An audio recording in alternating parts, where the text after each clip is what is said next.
ప్రస్తుతం చిరంజీవి గారి విశ్వంబర మూవీ అయితే కొన్ని వర్క్స్ అయితే కంటిన్యూ అవుతున్నాయి. ఈ మూవీని వశిష్ఠ అయితే డైరెక్షన్ చేశాడు. అది బింబిసార మూవీ డైరెక్టర్ అనమాట. ఈ మూవీ చాలా రోజుల నుంచి పోస్ట్ పోన్ అవుతూనే ఉంది.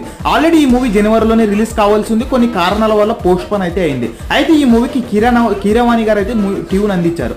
చిరంజీవి గారికి నచ్చకపోవడంతో మరో కొత్త ట్యూన్ చేస్తున్నట్లయితే తెలుస్తోంది. అలాగే ఏప్రిల్ 12న హనుమాన్ జయంతి రోజు రామ రామ సాంగ్ అని అయితే రిలీజ్ చేస్తున్నారంట. ఈ సాంగ్ లో చిరంజీవి గ్రేస్ అయితే అద్రిపోయిందని అయితే టాక్ వినబడుతుంది. అలాగే ఈ మూవీకి విఎఫ్ఎక్స్ వర్క్స్ తొందరగా కంప్లీట్ చేసుకోవడానికి అయితే ట్రై చేస్తున్నారంట. ఈ మూవీ జూలై 24న రిలీజ్ చేయడానికి అయితే ప్లాన్ చేస్తున్నట్టు టాక్ అయితే వినబడుతుంది. ఎందుకంటే 2002లో ఇంద్ర మూవీ అదే రోజున అయితే రిలీజ్ అయిందనమాట. బ్లాక్ బస్టర్ హిట్ అయితే కొట్టింది. ఇప్పుడు అదే సెంటిమెంట్ ఈ మూవీకి కూడా రిలీజ్ చేస్తున్నట్లు ట్రై చేస్తున్నారంట. చూద్దాం మరి ఈ సెంటిమెంట్ వర్కౌట్ అవుతుందా లేదా అనేది.